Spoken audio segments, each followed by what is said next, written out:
차르 니콜라이 1세와 크림 전쟁. 러시아는 1848년 이후 유럽 대륙의 봉기를 진압하러 다니면서 보수주의의 수호자를 자처했다. 이러한 활동으로 인해 겉보기에는 러시아가 무적인 것처럼 보였지만 이러한 러시아의 행태에 수많은 동맹국들과 유럽 대륙에는 러시아에 대한 불신과 적대감이 생겨나고 있었다. 게다가 영국은 노골적인 반러시아 감정을 내뿜고 있었다. 이러던 중 근동에서 사건이 일어났다. 오스만 제국 내 기독교 성지에 있는 기독교도의 권리에 대한 사항으로 인해서 벌어진 논란이었다. 성지에서 가톨릭 교도들과 정교회 교도들 사이에서 벌어진 이 논란은 곧 가톨릭 교도 국가와 정교회 교도 국가 사이의 알력 다툼으로 변질되었다. 가톨릭 교도의 국가는 프랑스였고 정교회 국가는 러시아였다. 러시아의 니콜라이 1세와 프랑스의 나폴레옹 3세의 서로 간의 반박은 결국 전쟁으로 비화되었다. 러시아는 투르크인들에게 최후 통첩을 날리면서 1853년 2월 멘시코프를 파견하였다. 러시아의 논리에 따르면 투르크 정부는 제국 내 수많은 그리스 정교인들에게 권리를 인정해 주어야 했다. 그러나 투르크는 이미 투르크에 속한 정교도 신민에 대한 간섭은 주권 침해로 인식하며 간섭을 용인하려 하지 않았다. 그렇게 되자 러시아의 멘시코프는 회담을 포기하고 투르크를 떠났다. 게다가 러시아는 다뉴브 유역의 공국을 점령하여 무력 시위를 벌였다. 이러한 러시아의 행동은 결국 전쟁이 일어나는데 핵심적 이유가 되었다. 1853년 10월 러시아와 투르크 사이에 전쟁이 시작되었다. 이 전쟁을 크림 전쟁이라 한다. 러시아인들은 투르크 함대와 수송선을 11월 30일 시노페 바깥에서 격침시켰다. 이에 영국과 프랑스는 각자의 이유로 러시아를 견제하기 위해 1854년 3월 갈리폴리에 병력을 보내어 크림 전쟁에 참여했다. 오스트리아는 러시아와 교전을 벌이기 직전에 멈추었으나 동맹국들 편에서 외교적인 압력을 강하게 행사했다.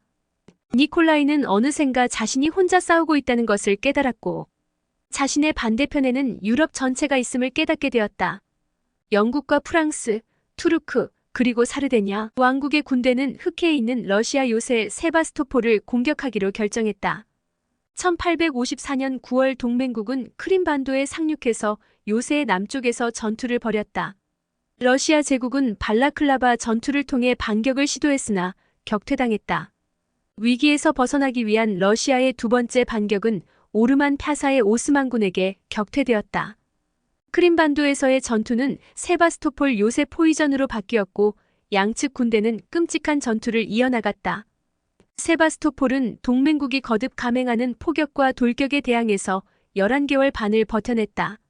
러시아의 보급은 단절되고 지휘부는 별다른 결단력을 보여주지 못한 상황에서 나이모프 제독과 코르닐로프 제독과 같은 헌신적인 장교들과 흑해 함대의 병사들은 필사적으로 싸웠다.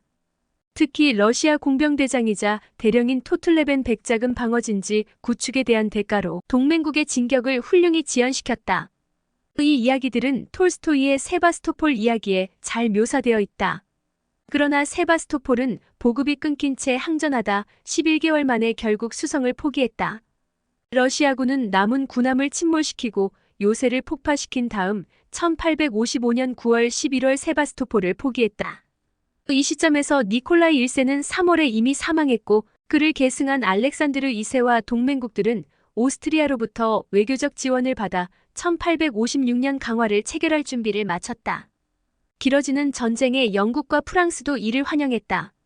프랑스 파리에서 1856년 2월부터 3월 하순까지 한 달간 강화회의가 개최되었다.